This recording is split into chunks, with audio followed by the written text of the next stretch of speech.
Investing for beginners. In this video, we're going to look at the basics of investing and how to get started in investing.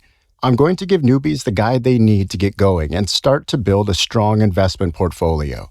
We'll be looking at how to start investing, what's the best way to begin your journey, and what advice I have for anyone who is new to investing so you can secure your financial freedom. Before we get into the video, please hit that subscribe button and comment "I subscribed" below so I know who is serious about investing. Done? Thanks. The best thing you can do when you are just starting out in investing is to have started as early as possible. The best time to start investing was yesterday, but fear not, the second best time to start investing is today. We have all heard of compounding and compound interest. I have mentioned it in many of the previous videos on the channel, and investing moguls such as Warren Buffett swear by it. In order to harness the true power of compounding, you need to physically start your journey in investing and get it started as soon as is possible. You won't make any gains in the markets waiting for the perfect time to invest, and believe me, there is never a perfect time, so just get started as soon as possible. If you are a bit late to investing, don't worry, we have some strategies for you too, and you can still get the benefits of compound interest. It just won't be on the same scale as someone who started 10 years before you. As the power of compounding works better the more time you have had your money invested. Aside from the compound interest benefits, there are also other benefits to getting started in investing early. One of these advantages is the younger you are, the more mistakes you can make. If you make a big mistake in investing when you are 20 years old, you still have time to recover.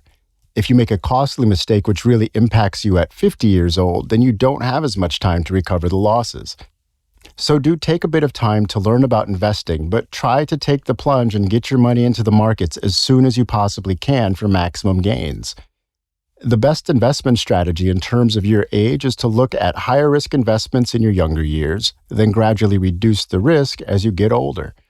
Often the higher risk investments give the most potential for return, but it also gives the most exposure to losses.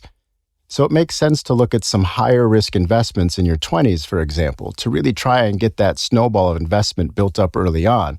And if it doesn't work out, you still have time to recover. A good scale of risk by age in terms of investments is as follows: 18 to 30. You can try some high risk investments to maximize gains. 30 to 35. Here you need to start thinking about moving your investments into medium risk depending on how you have done in the earlier years. 35 to 40. You really want to have the bulk of your investments in a medium to medium high risk investments. 40 to 50. This is where you need to have your investments in medium risk markets. 50 to 55. You need to be considering having the bulk of your investment portfolio in low risk markets. 55 plus. You should be looking to have all your investments in low risk markets. You need steady growth with low potential for volatility as you are approaching retirement age. Steady gains year on year with the low-risk portfolio, and you are not going to suddenly see a massive swing in your investments, and then you don't have any time left to recover. Remember, with investing, everyone starts with nothing, and it can take some time to build up some money which you are truly free to invest. What I mean by this is that before you start investing any money, you need to ensure that you have all your bad debt paid off, and that you have saved up an emergency fund of 6 months of expenses in case any unforeseen life expenses try to derail you. Once you have those things sorted, you can then look at investing in yours and your family's future. The golden rule of life and financial education is to pay yourself first. You pay your bills, you pay your expenses, you pay your insurances, and you pay the tax man. So make sure that you pay yourself too. Take a percentage of your monthly income and put it away into your investment fund. Whatever amount of money you are currently making, if it's $1,000 a month, $2,000 a month, or $10,000 a month, you must decide, and this is a big decision. What percentage of your monthly income are you going to pay your future self and start investing with? I would recommend you start with at least 20% of your salary and put that aside for investing. Put this money into an investment account or invested savings account, which you do not have easy access to, and leave it there and don't touch it. Some of you may be saying that you don't have the money to do this. Every cent I earn goes to paying my bills, and I am left with nothing at the end of the month. If you are in this situation, then maybe before you start thinking about investing, you need to look at how you can reduce your expenses or earn some more money. I'm going to be creating videos on how you can earn more money and how you can save money, so be sure to subscribe for those videos. But you need to sit down with a pen and paper and really drill down into your expenses and where your money is going.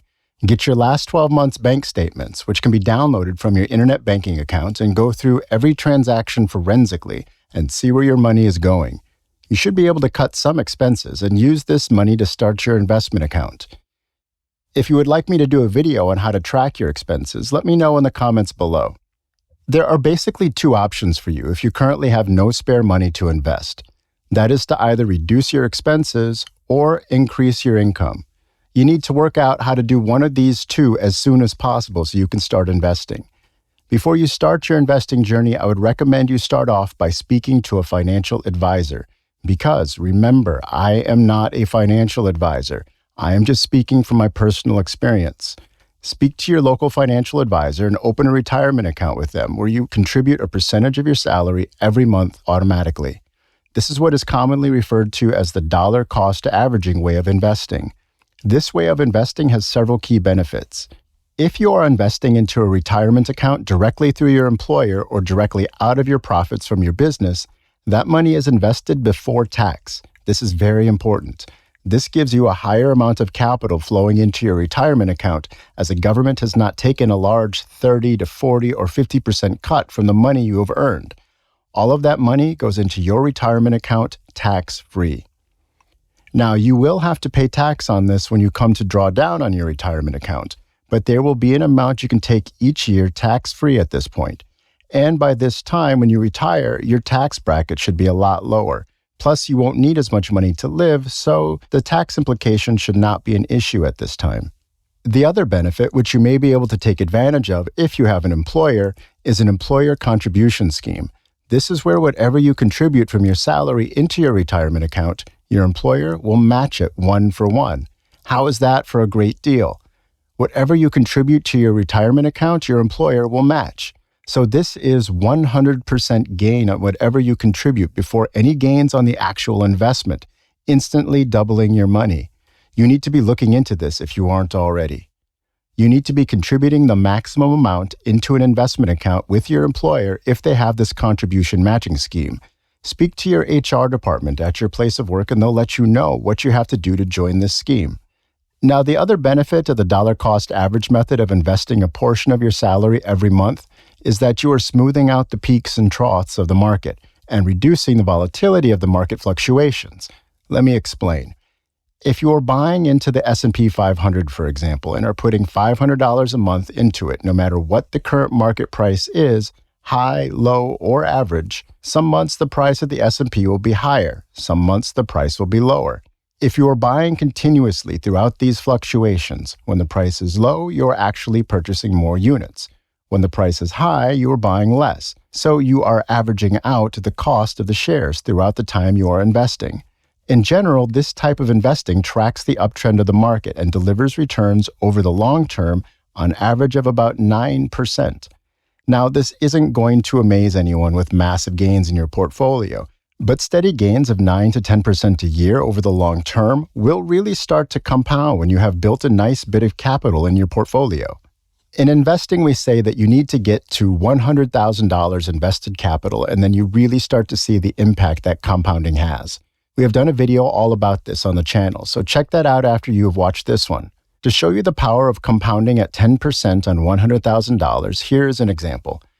If you manage to get $100,000 in principal invested and leave it in an investment account for 20 years without adding any more, if you are getting an annual return of 10% on that $100,000 pot of money, after 20 years would be worth $672,750. Therefore, it's so important to start early to build up that principal invested and to see the gains you can make with compound interest. You need to have a long-term mentality when it comes to investing. You need to invest your money and just forget about it. Don't keep moving your money around.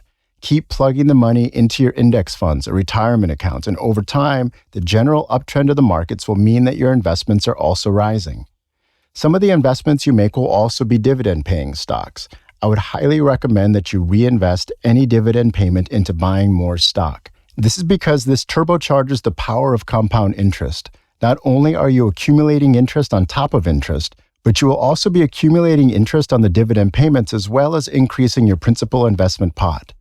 You can see how this investment will grow over time and will keep getting bigger and bigger and eventually becomes the unstoppable money-making machine to increase your net worth year in, year out.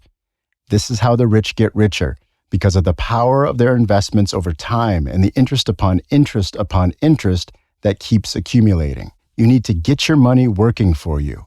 Imagine every dollar you earn is a little soldier that you're going to send out to make more money for you. The more soldiers you have, the more that they can make for you. Try to invest as much as you can and have your money working for you rather than you working for money. This is the path to true financial freedom.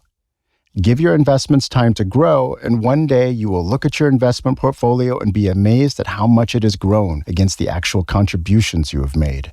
If you apply what you have learned in this video and the other videos on my channel, it will set you up to be an unstoppable money-making machine, and your future self will thank you for it. I hope you enjoyed the video. There's a link in the description for you to get hold of some of the top investing books for beginners I highly recommend if you want to learn more.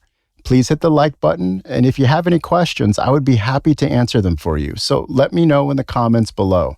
Have a look at this next video to keep on building your financial knowledge, and please share this video with a friend who is interested in becoming financially free.